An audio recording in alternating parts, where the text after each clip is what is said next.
Kwa niaba ya wanaubungo tunamshukuru sana Mheshimiwa Rais Dr. Samia Suluhu Hassan kwa mkono wa Eid ambao tumeupokea kupitia mkuu wetu wa mkoa Mheshimiwa Albert John Chalamila.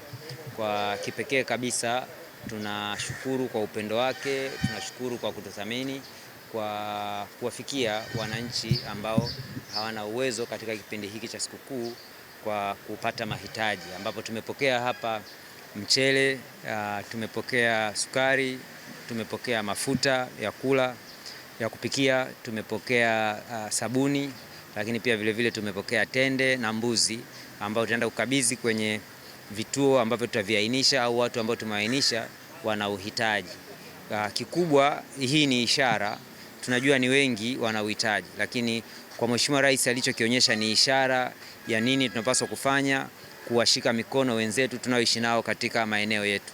Kwa rai yangu mimi na jambo ambalo tumejifunza moja kwa moja kutoka kwake ni kuendelea kuwashika mikono wale wenye uhitaji katika maeneo yetu, na nitoe rai kwa wananchi wa Ubungo ambao wamejaliwa kwa njia moja au nyingine, basi wasisite kuunga mkono jitihada hizi za Mheshimiwa Rais au kufuata njia ambayo Mheshimiwa Rais ametuonyesha kuwafikia wale wenye uhitaji.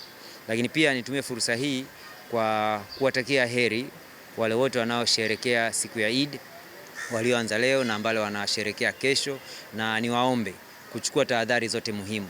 Sikukuu hizi za Eid na hata zile za Pasaka zisije baadaye zikageuka ni maafa au ni madhara kwenye familia kwa kuto kuchukua tahadhari. Kama ni watoto wanaenda kwenye michezo, basi wazazi wahakikishe kwamba wanawasimamia au wanaenda na wasimamizi, tusipate madhara yoyote. Lakini kwa wale ambao wanatoka kwa mfano katika wilaya yangu ya Ubungo kwenda kwenye bichi huko, kwa sababu sisi Ubungo hatuna bichi. Kwa hiyo wewe umezoea kuogea kwenye beseni, sio unatoka unafika tu kwenye maji unatumbukia huko, baadaye unakuja kusombwa na maji. Wewe Ubungo hauna bahari, hujazoea kuogelea, umezoea kuogelea kwenye beseni, endelea kuogelea kwenye beseni. Ukienda kule wewe waangalie wenzako wanavyoogelea. Tusije tukaleta ujuaji kipindi hiki cha sikukuu kwenda kuogelea kwenye mabahari huko tukaja tukapata madhara. Hili ni jambo la muhimu sana. Tuhakikishe kwamba tunachukua tahadhari zote. Na hata kama wewe ni mzoefu wa kuogelea, bado chukua tahadhari ili usije ukapata madhara ya aina yote katika kipindi hiki.